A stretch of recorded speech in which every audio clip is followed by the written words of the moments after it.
மற்றும் பால் பொருட்கள் கெடாமல் இருக்க பால் பண்ணை உரிமையாளர்கள் விஷத்தன்மை வாய்ந்த வேதிப்பொருட்களை பயன்படுத்துவதாக மத்திய அரசின் உணவு பாதுகாப்பு அதிகாரிகள் குற்றம் சாட்டியுள்ளனர்.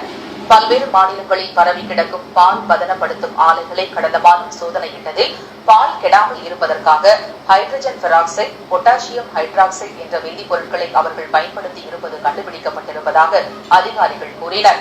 இதில் ஹைட்ரஜன் பெராக்சைடு என்பது தலைமுடியை பளபளப்பாக்கும் பிளீச்சிங் பொருள் என்று தெரிவித்த அவர்கள், சோப்பு தயாரிக்க பயன்படுத்தப்படும் பொட்டாசியம் ஹைட்ரேட்டும் பாலில் கலக்கப்பட்டிருப்பது கண்டறியப்பட்டதாக அதிர்ச்சி ஊட்டினர். பாலில் ஹைட்ரஜன் பெராக்சைடு கலக்கப்பட்டிருப்பது இப்போதுதான் முதலாக கண்டுபிடிக்கப்பட்டிருப்பதாக கூறிய அதிகாரிகள், இவற்றை உட்கொண்டால் வயிறு கெடுவதோடு சிறுநீரகமும் பழுதாகும் என்று எச்சரித்தனர். இவை ஒருபுறம் இருக்க, பாலில் இருந்து தயாரிக்கப்படும் பனீர், மாமா உள்ளிட்டவற்றின் தயாரிப்பின் போது அர்ஜிமோன் எண்ணெய் என்ற ஒருவித விஷ எண்ணெய் உபயோகப்படுத்தப்படுவதாகவும் அதிகாரிகள் சுட்டிக்காட்டியுள்ளனர். மோரியானா என்ற இடத்தில் உள்ள பால் பதனப்படுத்தும் ஆலையில் அதிக அளவு ஹைட்ரஜன் பெராக்சைடு வேதிப்பொருள் பதுக்கப்பட்டிருப்பது தெரியவந்ததை அடுத்து நடத்தப்பட்ட சோதனைகளில் இந்த உண்மைகள் கண்டறியப்பட்டதாக அவர்கள் கூறினர். 10 லிட்டர் பாலில் 200 மில்லி லிட்டர் பாலே தூய்மையான பால் என்று தெரிவித்த அவர்கள், சிந்தட்டிக் மில்க் எனப்படும் செயற்கை பாலில் நுரைத்தன்மையை ஏற்படுத்த சோப்புத்தூள் பயன்படுத்தப்படுவதாகவும் எச்சரிக்கின்றனர்.